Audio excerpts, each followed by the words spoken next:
I'm Cathal Summers. And I'm Deirdre Glynn. Your Teagasc Sustainability Advisors. And you're welcome to the Teagasc Environment Edge podcast, bringing you the latest information, science and opinion to improve farm sustainability. On this episode, Gael TD for Carlow, Kilkenny John Paul Phelan joins us to discuss the Climate Action and Low Carbon Development Bill, which was recently passed into law on the 23rd of July this year, making Ireland's green targets legally binding. With a new amendment of carbon removals in agriculture included in the bill, is there a possibility these offsets could be used in other sectors rather than agriculture? Ireland has missed its 2020 targets except for renewable energy. Are we protected against fines from Europe if further targets are missed? And who will foot the bill? We spoke to John Paul recently, just before the bill was passed. The main target of the bill is to try and get Ireland to be carbon neutral by the year 2050. Now, carbon neutral means essentially that the amount of carbon we're emitting into the atmosphere in Ireland is the same as the amount that we're capturing by all sorts of means. That's the main target.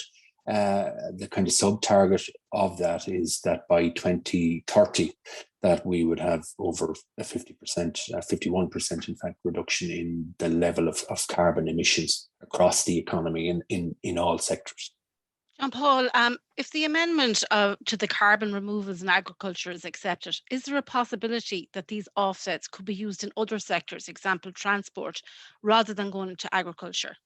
I think that has to be tied down in terms of how the Climate Action Council will come up with their climate targets and reduction targets that are called carbon budgets for each sector. As things stand, I know this was probably one of the stickiest issues in the bill as it went through both the Dáil and the Seanad, and there was some, not including for myself, surprise at the failure of the minister to take any amendments on board in the Dáil. But as it happened in the Seanad, the Fine Gael and Fianna Fáil senators got an amendment accepted, which would allow, the practices that farmers are engaged in currently that capture carbon. So whether that's your kind of grassland management or your hedgerows or your forestry that already exists, that would be taken into account. So then it's a matter for the cabinet to approve the individual carbon budgets for the different sectors of the economy. And I can only say it from my own point of view, but I mean, absolutely no political appetite that I can see amongst my colleagues as well to see that, any gains that are made in agriculture would go anywhere else. I think they have to be ring fenced for agriculture. That's the whole purpose of this bill, that each sector does its own thing, and any savings that are made in agriculture have to stay in agriculture as far as I'm concerned, and most of my colleagues.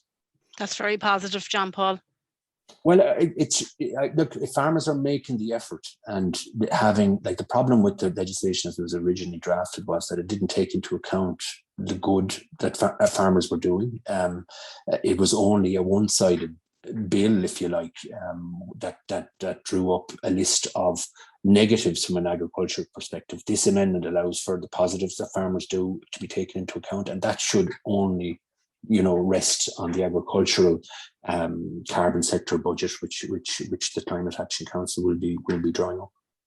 Because I say probably a lot of farmers feel like that we're probably getting targeted fairly heavily with all the climate action stuff, everything, water, gaseous emissions, ammonia, a lot of stuff coming at them, and they feel like they're doing a lot at the moment, even with the derogation, everything on top. And I could imagine if farmers in that amendment make a lot of those carbon removals and they make those gains, they would be probably fairly annoyed if those gains went to other sectors instead of going back into agriculture, considering we're quite an efficient country to produce food. Well, this is the thing. No, you're absolutely right. I mean, if farmers are making the efforts in those areas for what are called the removals under these amendments that were accepted by the minister, that they would be rightly angry if that was kind of passed on to the transport sector or the energy sector or any of the other sectors that are going to have. I mean, each government department effectively is going to have its own climate or carbon budget targets. And that includes agriculture, but the ring fencing of gains, it only makes sense from a practical point of view that if you want to encourage people to do the right thing. The other thing that you said there, Cathal, in the question, no other sector of Irish life has changed as much in my 35 years of close observation, I suppose you could call it now. Like, farmers have shown, and this is the thing that really annoys farmers, that there is an element within the green movement that see farmers as the enemy, when actually, in terms of delivering, farmers are a group that are key in terms of reaching targets, and certainly in this area, and in terms of climate or carbon budgets in the agricultural sector, farmers are it, and farmers will change their habits as long as they're not going to be out of pocket. They've shown that more than any other sector of the economy in my life. When you look at farmyards now compared to how they were 30 years ago, and like different things have increased and decreased in that time. There's issues now being raised about water quality, but we improved water quality, 20 years ago by significant investment and support by the state for farmers. We can do it again. It's a particular issue, I suppose, in the more dairy intense parts of the country, which would primarily be the southern half, if you like, of the island. But farmers have a proven track record, more than any other aspect or sector of the economy, of when they get the support, that they will invest and they will improve their own environmental measures that they implement on farm. Yeah, and look, I think the Minister for Environment, Eamon Ryan, gave us some good news there recently, where he kind of indicated that farmers are going to get paid to store carbon, which is a positive, because the balance sheet has to balance at the end of the day as well. It is a business, and we want to be sustainable, but it has to balance. So how close do you think we are to implementing this type of a carbon storage system to pay farmers? And will it be a challenge maybe to allow farm sequester carbon to be traded on the carbon market, do you think? I think we're closer than we were a few weeks ago, is the answer to the question. I mean, some countries, France is the notable one that's kind of similar to Ireland, where they have the infrastructure in place for carbon trading. Up until the amendments were accepted by the minister in the Shannon, was last week when the bill was passed. This was something that the government and his department in particular were still kind of slow to engage with. We don't have a scheme. Like, we have unique, I suppose, characteristics and unique kind of issues to Ireland, so we'll have to draw up our own version of a scheme. But there's no reason, like, if it works in other countries in the European Union, why it can't work in Ireland. And like, it is about bottom line, and this is the argument that I've had on different platforms with different people who have genuine concerns about climate issues and about the environment in general. But that, if you are a farmer operating in whatever county across the country, and you have to live, your target usually is to try and rear your family, if you have one, or to have some sort of ordinary life yourself out of it. You're not a charity. You're not there. And the vast majority of farmers, in fact, all farmers, don't want to be there just as kind of gamekeepers or greenkeepers for the countryside. They want to live out of it, but they actually really want to pass on the place in better condition to their successors, whoever that is. And that's why carbon, the carbon trading and the possibility of farming carbon. I remember when Richard Bruton mentioned this for the first time a few years ago when he was minister. I mean, it was a whole new area for me. But if there's the potential for an income from it, then farmers will embrace it, as they've done with every other measure to improve our environment in the last 20 or 30 years. Many people in the agricultural sector, John Paul, are concerned about the impact this bill will have on Irish agriculture. Ireland's total carbon emissions are approximately 0.1% of the world's emissions. Are actions to be taken, do you feel, are they unreasonable for the farming sector? And is carbon leakage a risk for the less efficient countries to produce food? Carbon leakage is a real risk. And it's one of the reasons why I've been so, and others with me, principally in Fine Gael, but even the Taoiseach got involved or spoke on the issue of the cheese plant in Bellevue. And the reason the cheese plant in Bellevue is important is that as a nation, our system of dairy production is the most sustainable. There's no more sustainable system anywhere in the world. And we know globally that the demand for milk is rising and going to continue to rise.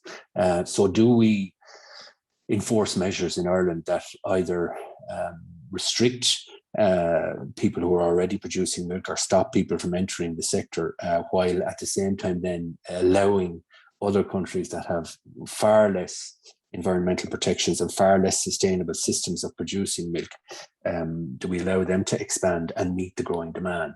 I don't see this as a zero-sum game. I think that that we can still meet that increased demand in Ireland while at the same time making fairly substantial changes to farming practices that will allow for more biodiversity and carbon emission reduction, but principally also offsets, and that idea that Cathal mentioned earlier about removals, because let's be honest, most farms in the country, no matter where they are, have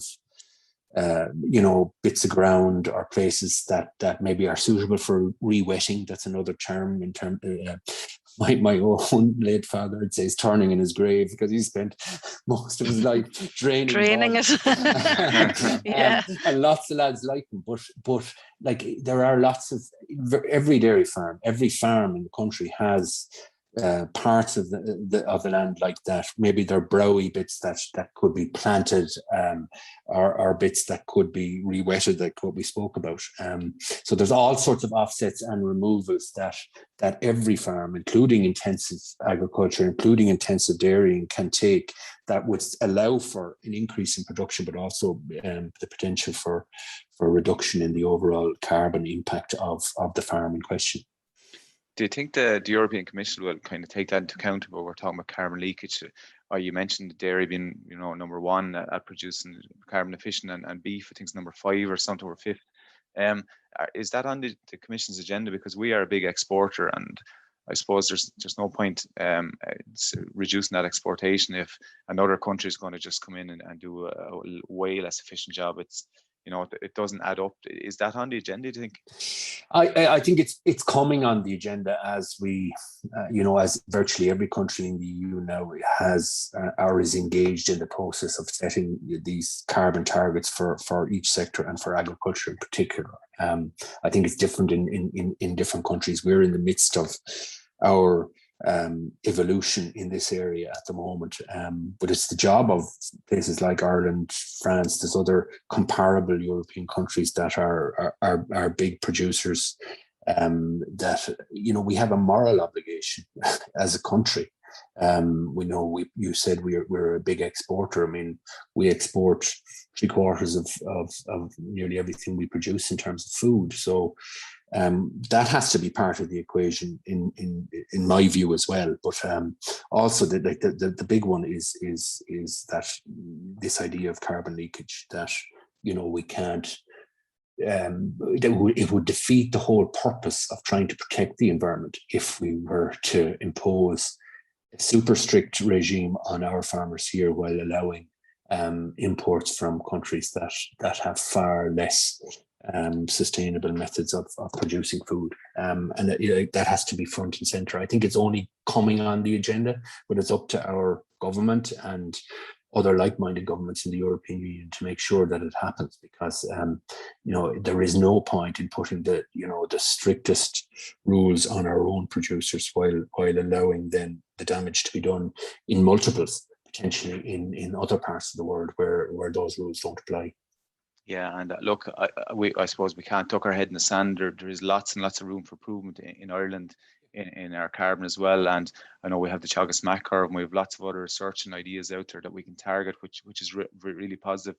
But I suppose we are in the position now where we have missed our kind of 2020 targets, except maybe in renewable energy. But are we protected against fines from Europe going forward? And if we miss further targets, who's going to fit the bill? Would it fall back on the farmer or the general public, or what'll happen?